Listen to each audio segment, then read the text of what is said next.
Om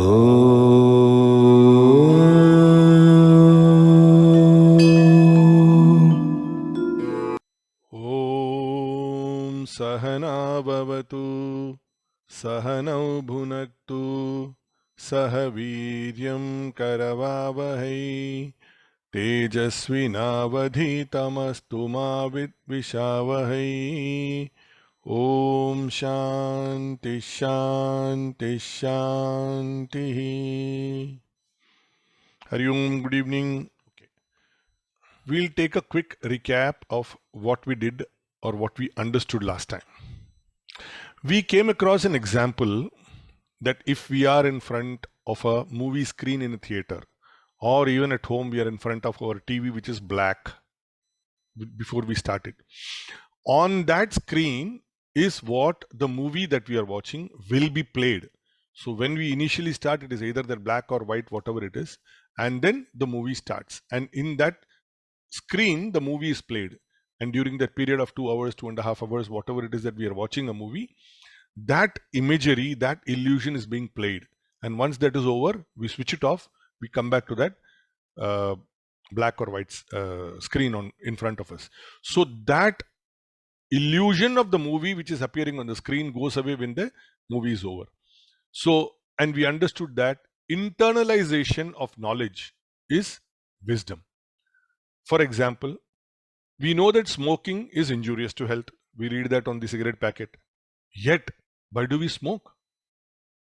We know that as and when we are puffing, it is injurious. Yet we keep on, puffing in. As we drive across, we in Maharashtra, in Marathi, it will be written, Daruchi Nasha Kari Jivachi Durdasha. The intoxication caused by liquor will make your life a hell. Now, yet we drink, sometimes even while driving. And as we are driving, let us say we are going across a mountain or something like that, we are saying, drive carefully around the bends. But yet, the thrill for speed, you gotta drive like, mad. And then we lose control and we hurtle to our death. So even though we know the knowledge, we don't apply that knowledge correctly, which leads to our own destruction. So likewise, we have this knowledge that there is a higher principle which is working. It is, making everything that is happening around us. It is that principle, it is that consciousness which makes everything happen. But yet in our life, by the choice of our thoughts and actions that we do, sometimes we don't realize it. We know that by doing that, we will grow higher, yet we don't do the correct things that we are supposed to do. So the superimposed imagery on the screen, which we saw on which we see the movie, is an illusion that lasts during the lifetime of that movie. Like that, the superimposed life that we experience with all our thoughts, with all our actions, is just an apparent movie which is playing on the life principle which is energizing it. And everything that we see, everything that we experience, everything that we hear, everything that is happening around us, it is on that blank screen that everything is becoming possible. Our own expressions in life are based entirely on the quality of our own thoughts, our own quality traits that we have at any given point of time. At any given point of time, these quality traits are also dynamic. They keep changing from time to time. Today it is like this, tomorrow it will be something different.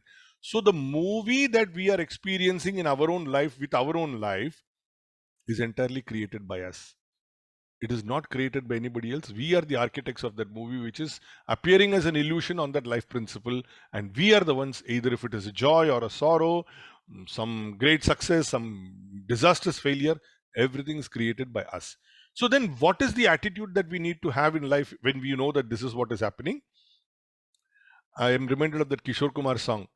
हंसते गाते जहां से गुजर दुनिया की तू परवाह न कर मुस्कुराते हुए दिन बिताना यहाँ कल क्या हो किसने जाना. The attitude in every experience that we have must be that we just go ahead with whatever is happening in the belief that there is something which is energizing everything that is happening. The choice is entirely left to us. So I will take up the next set of verses, verse 16 to 23 of chapter 7, which I'll play now.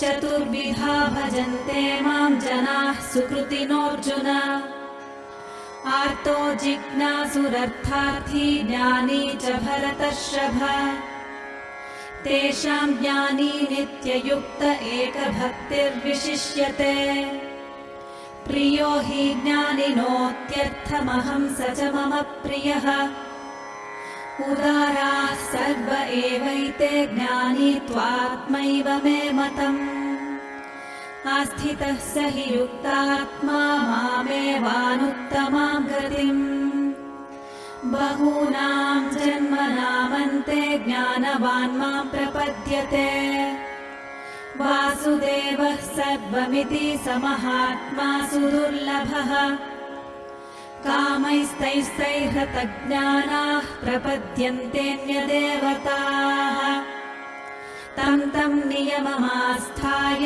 प्रकृत्या नियताः स्वया यो यो यां यां तनुं भक्तः श्रद्धयार्चितुमिच्छति तस्य तस्याचलां श्रद्धां तामेव विदधाम्यहम् सरया श्रद्धया युक्तस्तस्याराधनमीहते लभते च ततः कामान् मयैव विहितान् हितान् अन्तवन्तु फलं तेषां तद्भवत्यल्पमेधसाम् देवान् देवयजो यान्ति मद्भक्ता यान्ति मामपि. We all pray. All of us pray. We have some sort of a shraddha. We go in front of our Lord and we pray. Now, how do we pray? What do we ask when we are in front of God?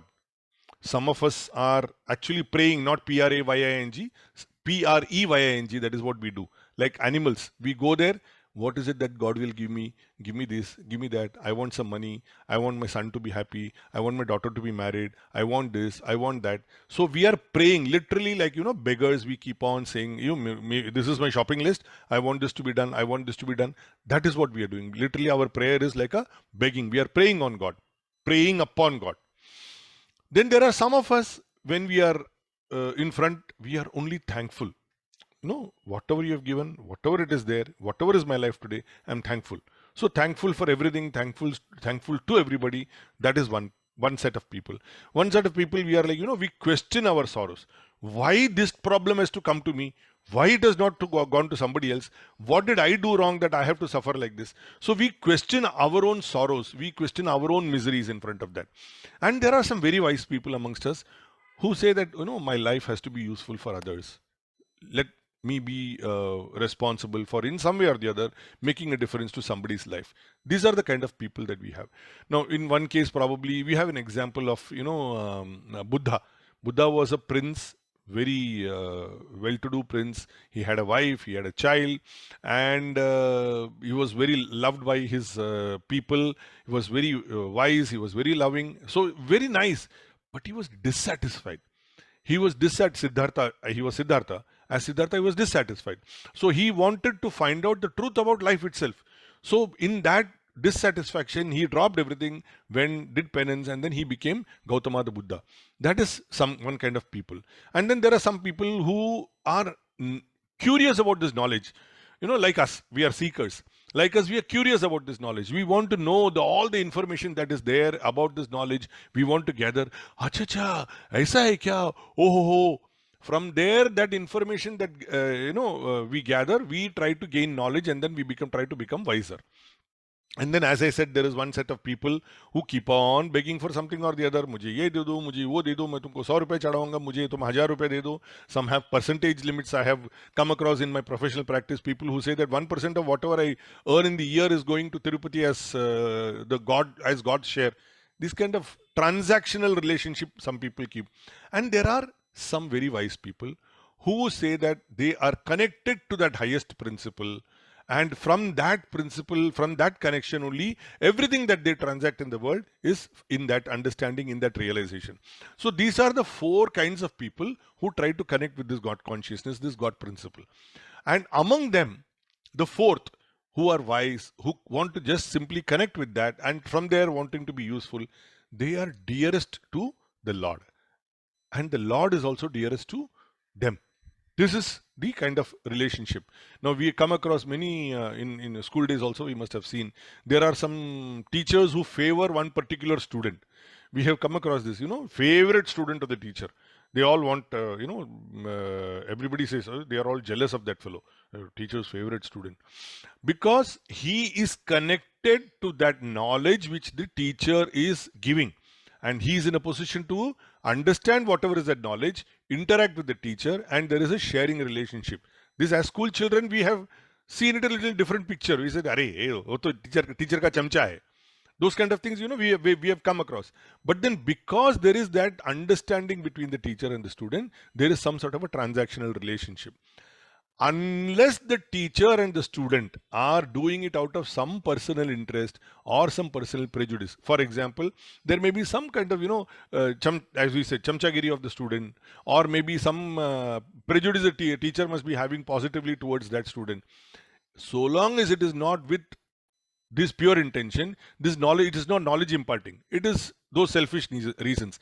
Otherwise, we have come across teachers who favor a particular student, who's their favorite, etc., because the knowledge which the teacher wants to share and the knowledge which the student is gathering, in that interaction, knowledge itself is growing. So there is that favoritism because of that. So when we are given this example and then said that the fourth is dear to the Lord, or the Lord is dear to him, it is because there is that connect in terms of that knowledge, in terms of that realization. There is that connect. So that oneness is what creates this preference, you can say so. Now, all of these people, all these four categories, they are noble indeed. None of them are, bad because of whatever they did.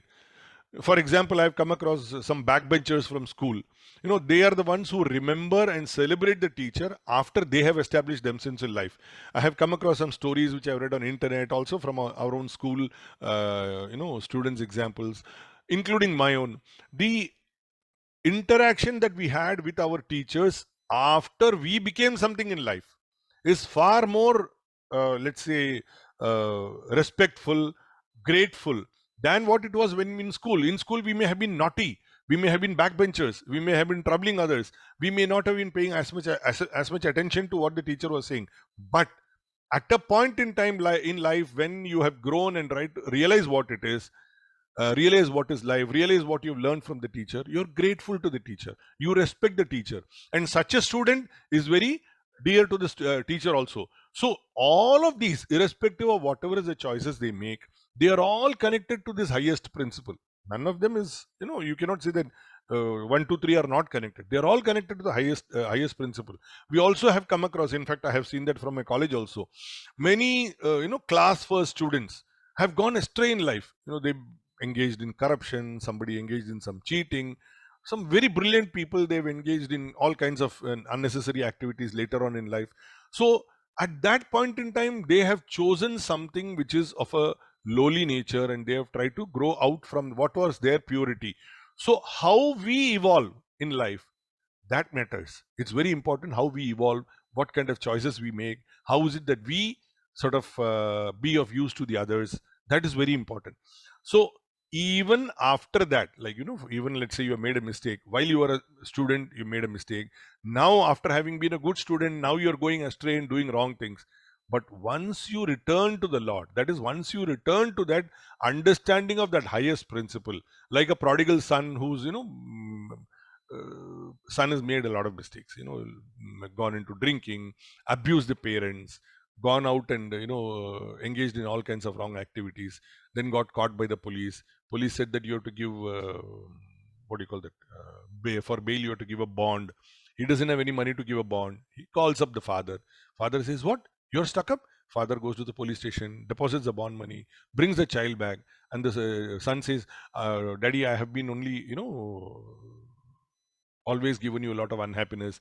I've spoken ill about you. I've been doing all wrong things.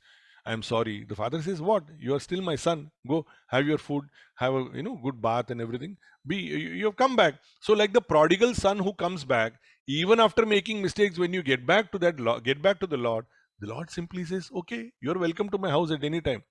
So to become the fourth type of person who's so dear to the Lord, it says that many, many births and many corrections are required. For example, we have a stained cloth, a cloth in which there is some stain, some very tough stain. We brush it with put some surf excel and start brushing it. It doesn't go. Put it into the washing machine, then remove it. It still doesn't go. Then you bring some stain remover, etc. Apply that. So like a stubborn stain, you have to keep on washing it till that stain is removed. Similarly, when there are these kind of negative tendencies in us, these negative vibes in us, the negative actions in us, we need that course correction. We need to keep on growing, and we have to grow higher. So to do that higher growth in us, effort is required. We have to work hard in ourselves, within ourselves. So it needs time and it needs consistent effort. Sometimes one life may not be sufficient. I will explain this to you with a slide, which is very something which I'm very fond of using. This, just a second, please. There is a theory of evolution. The author of this theory was a scientist by name Charles Darwin. We must all have heard of this Darwin's theory of evolution. What was his theory? That man was initially an animal, like a monkey, and then gradually in the process, there's a lot more to be said, but I'm going only with this, that gradually by on his intellectual growth, that monkey became a man. The final fellow is a man with a mobile phone.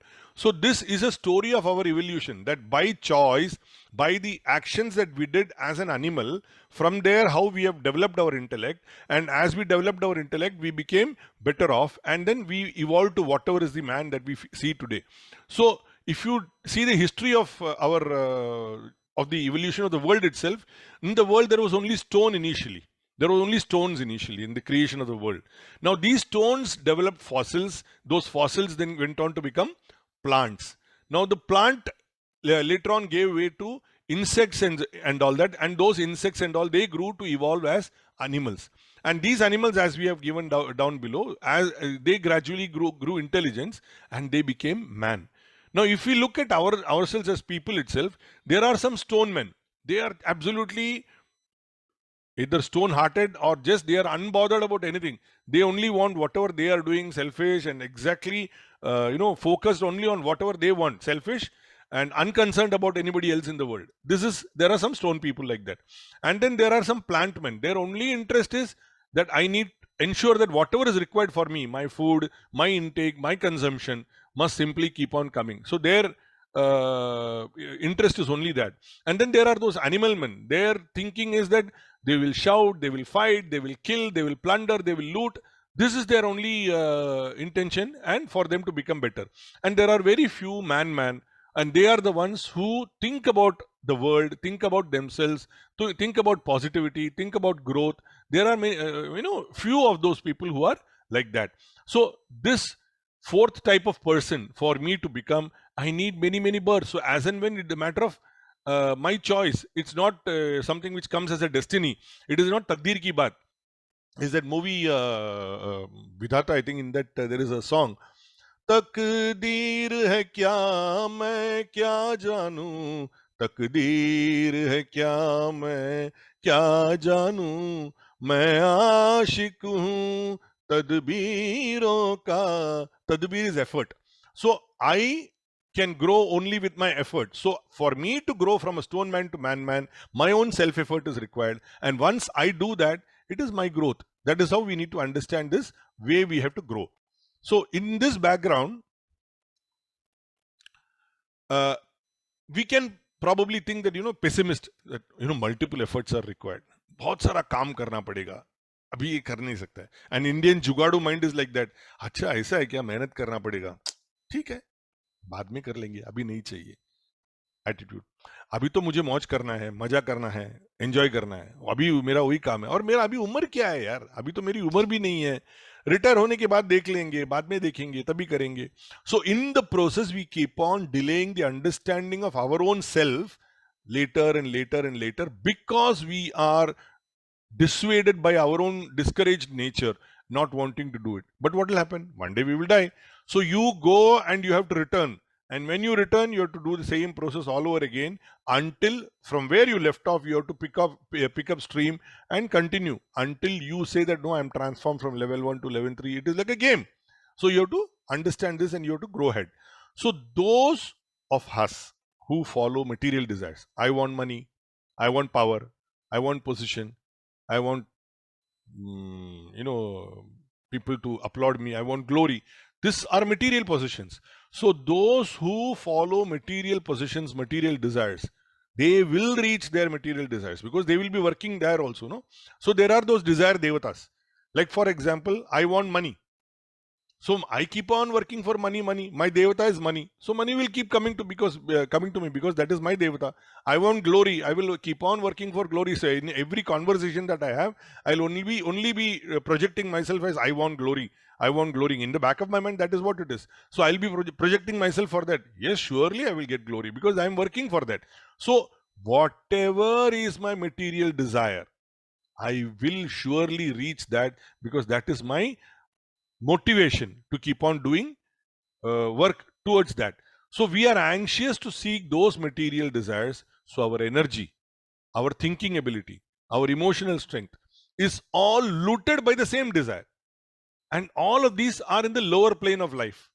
Because these are all in the lower plane of life. I want paisa, paisa, paisa. Then when I die, what will happen? Will that money come with me? When I came naked. When I go, I'm going to go naked. Whatever I've done here during this lifetime, everything is going to be left here and gone. So what's the point in saying that I want only this? You have to think about what I need to grow. I have come here with a purpose.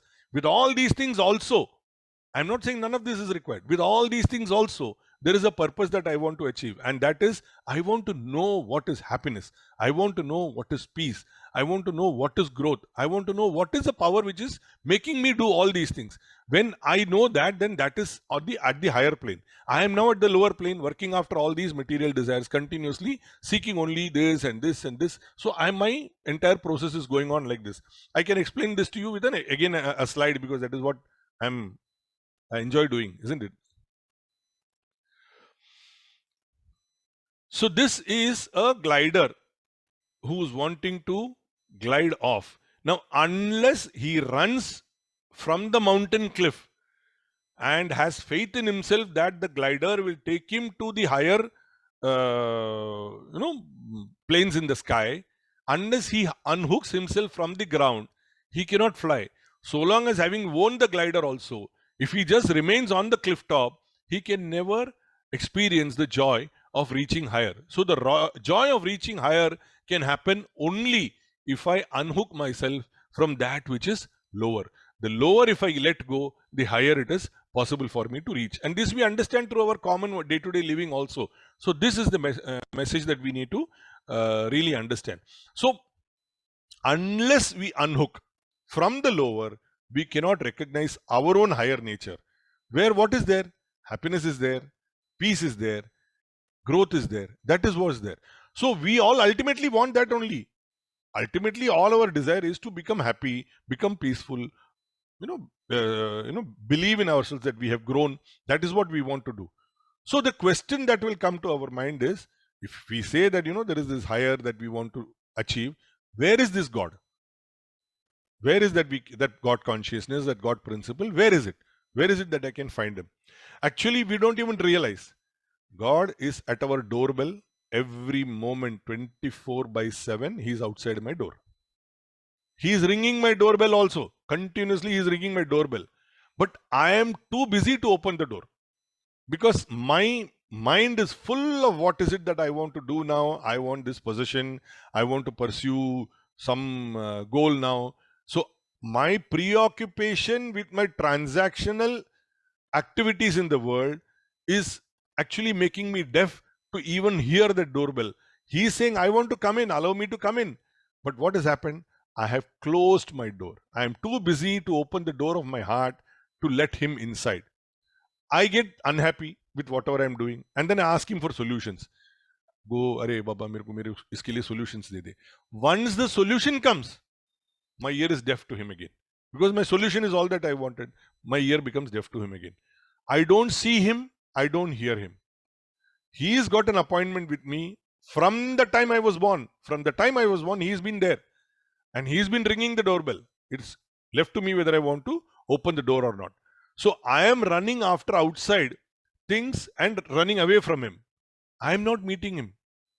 All I need to do is open the door, allow him to come. And when he comes, yeah, I can run after all these things. I can run after all these things. All of them will come. But when he is with me, he is always with me. But when with my realization that he is with me, my entire approach, my attitude, the way I work will be totally different. I'm reminded of a song. I think it is again from that Naya Daur. A very beautiful song. जब तुझसे न सुलझे तेरे उलझे हुए धंधे, भगवान के इंसाफ पे सब छोड़ दे बंदे, खुद ही तेरी मुश्किल को वो आसान करेगा, जो तू नहीं कर पाया वो भगवान करेगा.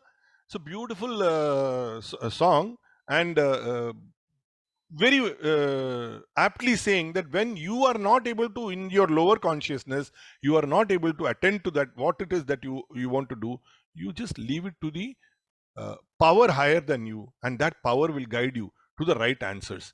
So for example, I want to be the president. I want a political power. I want to be well known politically. I have a couple of friends of mine who are in politics, and their intention is that they want to be very famous politically. They want to do a lot of things, etc. So I want political power. What do? I go and start running after my party president. Saab, mere ko ticket de do. Mere ko ticket de do. This is my attitude. I want my business to be very successful, etc., etc. So what do? I run after my customers. I run after my suppliers. I want money, so for running my business, of course, and I run after bank for borrowing, etc. So depending on what my need is at the moment, I will run after the devata, the person who's going to make that happen. The devata for that, I will run after that. So they are my gods for the moment. But what they will give me today is only temporary joy. For example, I get a customer order and I implement it. Then again I will have to go after another customer. So this god is a temporary god. I run after bank borrowing. I get the bank borrowing. So today it is done. But after some time again I will need another loan. So I have to run after another devata. So like this I will keep on going. Then what happens in wanting to fulfill those, corruption will come in, immorality will come in, because these inclinations will make me do things which probably may not be the right thing to do, because I want those devatas to appease. For example, bank borrowing, we hear a lot about bank borrowings being given against kickbacks. Customer orders also given against kickbacks. Supplier orders also you get kickbacks. You run after a party post, you want to become get a party ticket, you have to give money. So the immorality, the corruption, etc. comes in. That is, all those wrongful act comes in because you are running after devatas who are only going to give you temporary joys. For those temporary joys to be fulfilled, you have to do immoral things. You have to be corrupt. You cannot, say that you are pure. Goodness is not something which you can follow. So your own inclinations that you have will determine what you will run after. Now, for example, in my own case, if I'm talking, I do talks on people management for various institutions. I do that. Now, I'm now doing this talk, which is I own my life from the lens of Bhagavad Gita. Now, I do music programs. So somebody will be interested in my people management talks. Somebody will be interested in the Gita talk that I'm doing now. Somebody will be interested in my music programs. But none of these are possible without the divine energy being present in me and in those who are pursuing that. So we know that there is a divine energy which is running it, yet we don't run after the energy source itself. We run after the peripheral things which are outside. And what happens to the divine source itself, the energy itself? That does not discriminate. Whatever I want money, I want position, I want customers, I want a girlfriend, whatever I want, the divine power is always with me. If I pursue that with faith in myself that I want to do it, I am determined, I am consistently following what I want to do. It is the divine energy that is making it possible for me to achieve. For example, I decide that somebody is very bad. He's my enemy. For many years, he's been my enemy. He's been continuously troubling me, etc., etc. And I want to kill him. I decided that I want to kill him. Wonderful. So now I will start hatching a plan. My plan is that that fellow comes to this club every day evening at 6 o'clock. He's there till 8 o'clock. He goes for a drink at 6 o'clock with three friends. He doesn't have any of his bodyguards with him. Those three friends leave at 7 o'clock. And then from 7 to 8, he sits alone and drinks. And around 7:30 is the time when there is nobody in the bar. Everybody has gone. He's alone in the bar. So now I make my plan. All these things are there. And then I say, okay, I will take a gun with me. Go at 7:35 and I'll go and shoot him. So this entire scheme that I have developed about wanting to kill that person, the energy which is making it possible is that divine energy. These thoughts which are coming through me, and I am trying to implement it. Even as I go to implement it, if there I suddenly find that somebody is coming through the other door, I'll go and hide behind a tree so that they don't see me. That fellow will come and then he will go. Then I will come from behind the tree. I'll enter the bar and I'll go and shoot him. So everything that I am thinking about and trying to act, for everything the energy is the same, which is making me do it. I decide similarly to cheat somebody. No, that fellow's money is lying with me in trust. I will now take it away and I'll tell him that money is lost. Now, everything that I do to do that is made possible because this energy is in me, and that is what is making it possible for me to do it. So that does not discriminate whether I am doing good or bad. It will be with me at any given time. The choice is for me. What is it that I want to do? Do I want to be good or do I not want to be good? He doesn't abdicate me at all. Narayana, which is the God principle, never gives me a fruit in a gift pack saying that, no, you take this. You want to kill him? I have killed him for you. You want to cheat him? I have cheated him for you. You want 10 lakh rupees money? I'm giving it to you. No. He gives me the ability to reach the goal that I desire. That is all that I want. I have two stories to share with you. Some of you must have read this story also. One fellow was by the Hudson River in New York. He had lost a lot of money in business. A lot of his bank borrowings had gone bad. Some creditors were running after him. He was feeling very depressed and he wanted to, commit suicide. So he was there at the Hudson River waiting for the right moment to jump in. Mind was in a great depression, and one old man comes there wearing a long coat and a hat and all. The old man saw that this fellow was probably going to commit suicide. And the old man comes and says, what happened? He says, no, my business is terribly bad and I'm thinking of ending my life. He says, what is the amount that you want which will make you get out of all your problems? He said, about $500,000. He said, okay. He took out a checkbook from his pocket. What is your name? He said, my name is Suresh. He gave a check, $500,000. He gave him a check. He said, who are you? It was signed John D. Rockefeller. Oh, is John Rockefeller? One of the greatest, richest men in America at that time. And then that man vanished. So now this fellow said, oh, I have got money. I can as well, get rid of all my problems. He goes back to his office.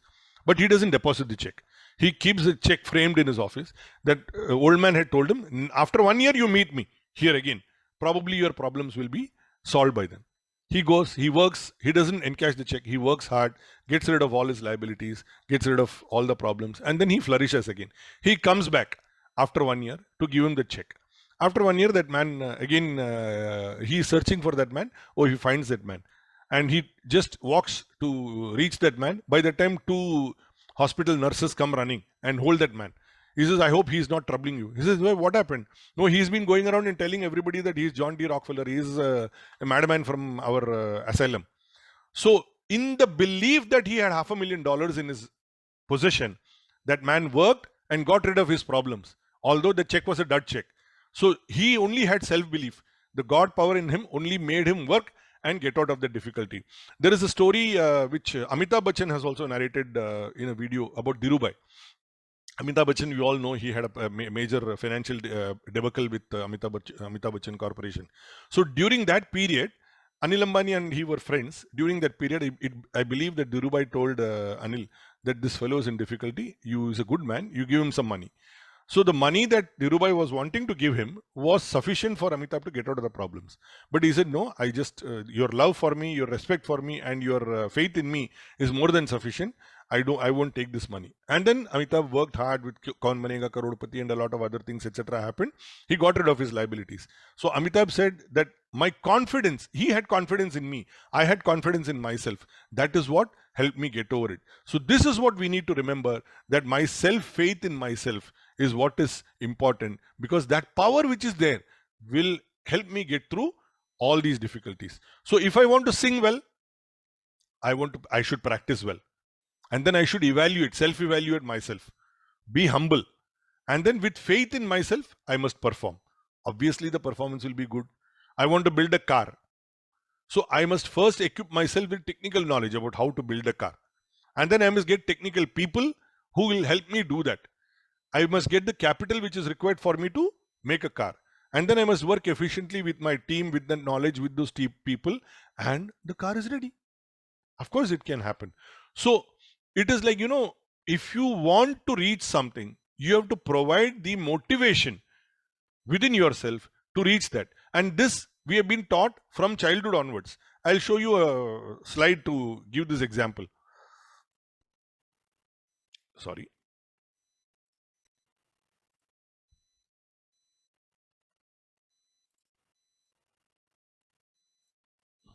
This is a child, and we have all gone through the stage. Our children, grandchildren, all would be going through the stage. To make a child grab a toy in front, we keep dragging the toy backwards. Slowly, we keep on dragging the toy backwards. We'll make the child crawl and go and get it. So now the child knows that I have to take that little effort, extra effort, to go and grab it.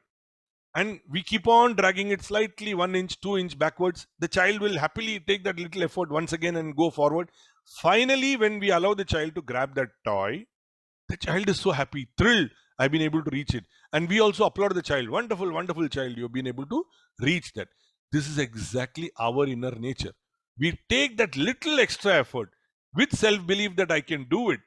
Even though that target, that goal may be a little further away, that self-belief in us is possible because of this energy flowing through us. And that is what makes us reach out for that toy and be happy that I have achieved my goal. So this is how we need to look at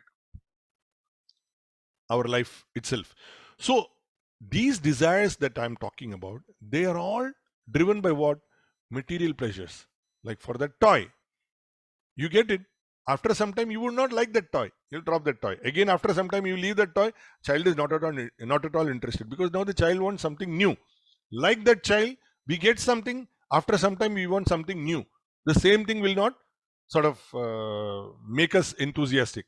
So it is like that balloon which breaks. You have a balloon and you say, I got a balloon, I got a balloon.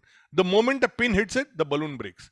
So holding the balloon is not going to give you happiness forever, because one pin prick and that is bursted. So all those desires that we are looking at are all like these balloons. So the desire which we have to cultivate is to be one with that principle, with him, with that God consciousness. After that, in every action that we do, everything that we perform in world, everything, he will be with us and we will be with him. We will be working as a team. So that is what we need to remember and try to look for in life. I will now play verse 24 to 30 and we will take it forward from there.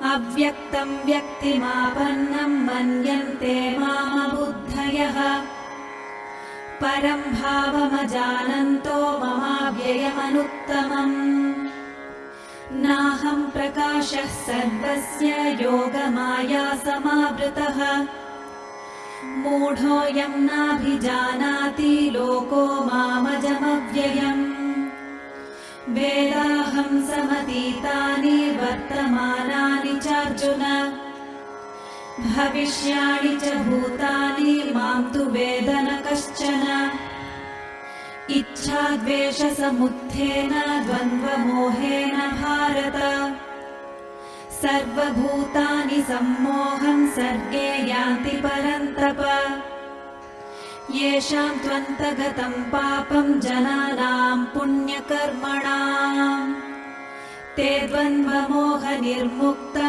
भजन्ते मां दृढव्रताः जरामरणमोक्षाय मामाश्रित्य यतन्ति ये ते ब्रह्म तद्विदुः कृत्स्नमध्यात्मं कर्म चाखिलम् साधिभूताधिदैवं मां साधियज्ञं च ये विदुः प्रयाणकालेऽपि च मां ते विदुर्युक्तचेतसः ॐ तत्सदिति श्रीमद्भगवद्गीतासु उपनिषत्सु ब्रह्मविद्यायां योगशास्त्रे श्रीकृष्णार्जुनसंवादे ज्ञानविज्ञानयोगो नाम सप्तमोऽध्यायः।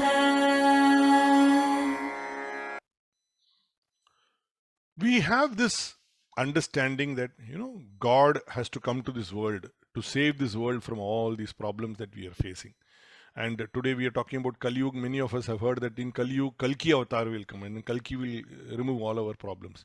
So we seem to think that there has to be a physical vision or somebody who speaks, somebody whom we can identify with some sort of a form. So we seem to understand, and of course, now we are learning about this being, that God principle being in all of us. We see God, or we in some sort of a finite form or an expression. Like, I see you as God, you see me as God. So even if we know that it is a God principle which makes this happen, but we cannot see, feel, hear, smell, or touch that principle, because it is the permanent higher nature of that principle itself. It's not something which our senses can connect. So we believe that when I see you, I see, oh, I see God in you. You say, oh, I see God in you. We are used to this. A song which comes to my mind is, तुझ में रब दिखता है यारा मैं क्या करूं, सजदे सर झुकता है यारा मैं क्या करूं. So this is it. I see God in you, and because I see God in you, I bow before you.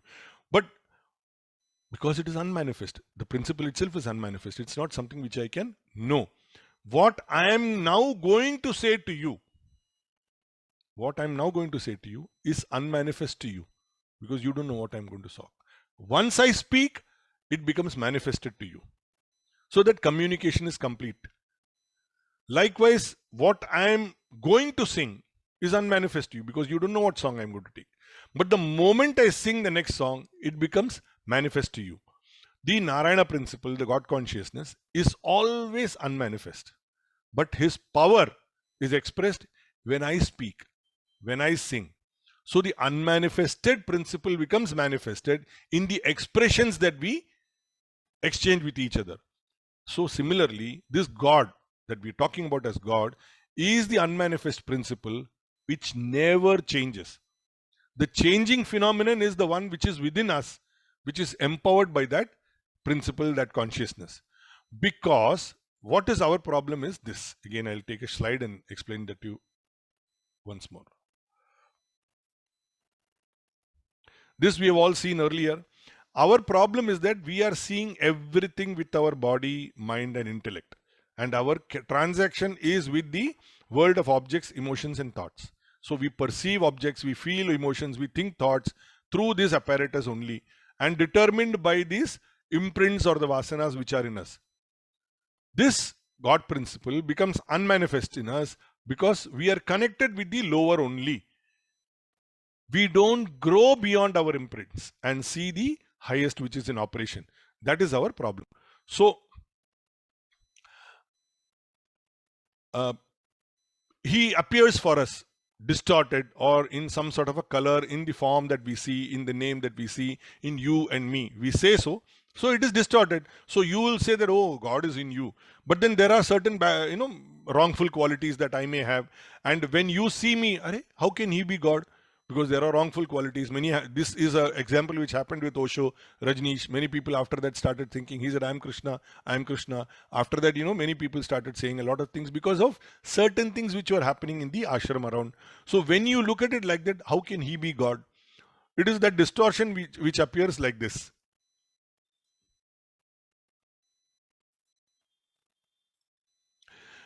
In a glass of water, if you put in a straw, because of the power of refraction, the straw seems to be bent. But when you remove the straw, before you put the straw, it was straight. When you put it inside the glass from outside, you're seeing refraction, so it looks like it is bent. Again, when you remove the straw, it is straight. So the highest principle itself, when it is going through my body, mind, and intellect, because they are a changing apparatus, there will be distortion. But that itself is unchanging. It is the same at all times. That is the example with which I thought I'll share this with you.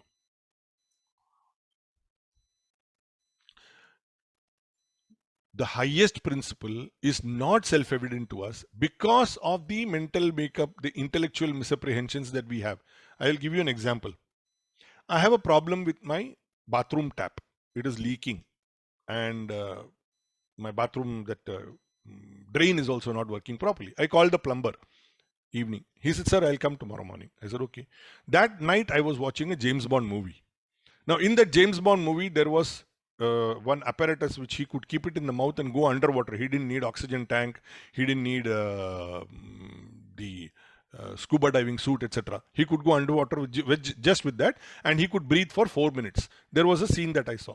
Now I went to sleep at night. At night, unknown to me, that water tap burst and the bathroom clogged, and the water started coming to my bedroom. I am sleeping on the floor. Now I am dreaming about that James Bond movie, that 4 minute thing. So I said, I thought I was James Bond. Now I had that thing in my mouth and I was breathing underwater. I don't know to swim, but I was breathing underwater and I was swimming and I was trying to do some action, etc. Suddenly I lost that thing which was supposed to be in my mouth. I lost that thing. And then I was about to drown. So as I'm dreaming, bloop, bloop, bloop, bloop, I'm drowning. I'm drowning. Suddenly water started filling my lungs. I became desperate. I started putting my hands up and down. I woke up from my sleep. The dream got over, and I am splashing the floor. Water is there. I woke up with scared, and then I realized that water has come from the tap. I am still in my bedroom. My bed is wet. The water which I am experiencing is only here. I have not drowned. So once I became the waker, the dream that I was experiencing is gone. So similarly, what becomes self-evident to me is that as I become aware of what is happening, as I become conscious of what is happening, then that is what is knowledge. So knowledge is that of which I am conscious of. For example, I know accountancy, but I don't know medicine. I have a doctor client. The doctor client will pay me anything I ask if I handle his audit and taxation work. I become unwell. I have some problem. I go to my doctor. I will pay any money to the doctor for getting my medical advice and get my health back in normal. So because both of us are not conscious about the knowledge that the other has, you are willing to sacrifice. So similarly, the consciousness which is operating in us, it knows everything that is going on with us because that is the energy source. But because we are confined in our apparatus of body, the mind and the intellect, we don't know that because we are connected to the lower. So yet we cannot say that we know consciousness because our apparatus is finite or limited. And this पता नहीं मुझे ये क्या है, ये मुझे पता नहीं है. I am reminded of a Bappi Lahiri song. Bappi Lahiri we lost recently. A very nice song. क्या खबर, क्या पता, क्या खुशी है, गम है क्या, लेके आंसू जो हंसी दे, गम के बदले जो खुशी दे, राज ये जाना उसी ने, जिंदगी क्या है जिंदगी, क्या खबर, क्या पता, क्या खुशी है, गम है क्या. So this understanding about that higher principle will happen only when I am able to climb over this. So we are all connected to our own perceived images of the higher reality because our perceptions are based on our world of the objects, emotions and thoughts that we have. So we don't take the effort to connect to the highest, which is making us what we are in this world. Why is that so? Because there is a delusion in our mind about our own likes and dislikes, and that is because our past tendencies. For example, when we were born, immediately after we came out of our mother's womb, all of us, this is nobody is an exception into this, of the mother's womb, the doctor or the midwife, they cut off the umbilical cord. For about a second or two, there was no noise. Then suddenly, because we came from a familiar surrounding to an unfamiliar surrounding, we started crying. And when we cried, we were washed by the midwife or the nurse or whosoever it is, and then a cloth was tied around us and we were made warm. The moment we became warm, because that was the warmth we were getting inside the womb, we became quiet. Then subsequently, we again started crying because there was food was coming inside the womb earlier. Now suddenly what is happening? We are in an unfamiliar surrounding. We cried. And then we are given our food. The mother feeds us. So once we suckle and then we understand, oh, my food is coming in. Then again, after some time, we cry because we are feeling sleepy. There's something or the other. The nurses and all take care, and then you sleep. So we realize from childhood that if I cry, I will get what I want. So I now realize that my likes, if I like food, I like sleep, I like this, I have to do whatever is required to ensure that I'll get what I like, and what I dislike, I dislike hunger. So I cry. So this understanding happens in us and our imprints start getting established that what I like, I will go towards, what I don't like, I will go away from. This is what happens to us. From birth itself, this is our condition. Wise are those people who are able to conquer this pair of opposites. This pair of opposites is happening to us every time. I like that fellow. I don't like this guy. I like this girl. I don't like that girl. I like my father. I don't like my mother.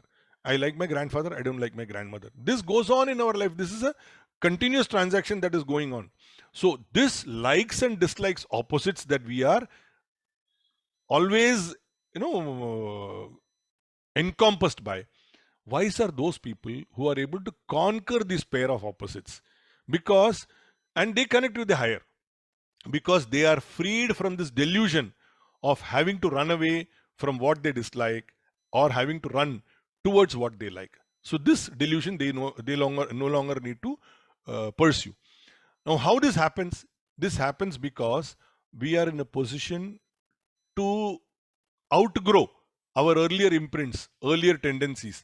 This entire process of, I want this, I don't want this, that we are able to outgrow this. We clean our minds from that. And we also make sure that we don't dump any new imprints into that, new negativities into that. So it's like, what, you have a cataract surgery.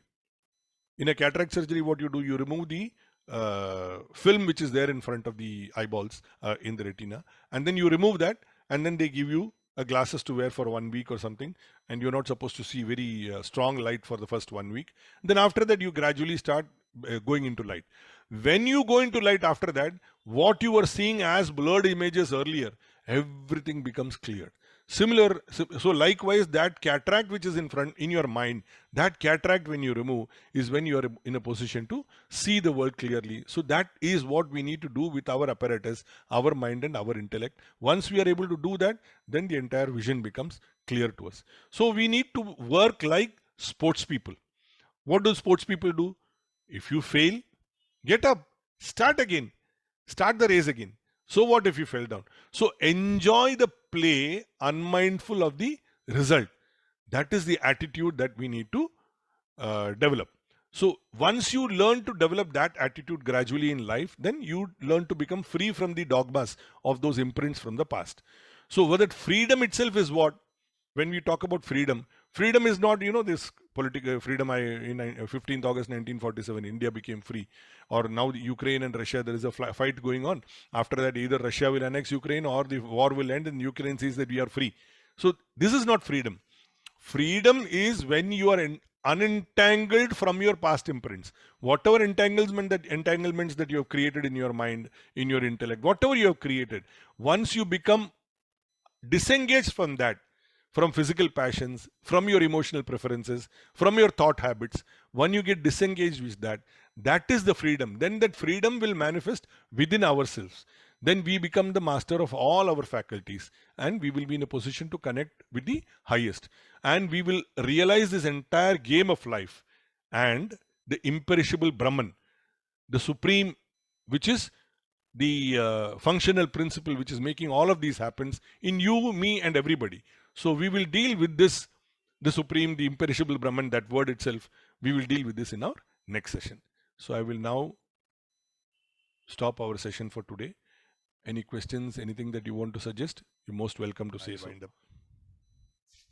You can share WhatsApp messages as always. Om Purnamada Purnamidam Purnat Purnamudachyate Purnasya Purnamadaya Purnameva Vashishyate. Om Shanti Shanti Shanti. Hari Om Shri Gurubhyo Namaha. Hari Om. Yes, Atindraji, great. Rise and rise to higher goals. Exactly.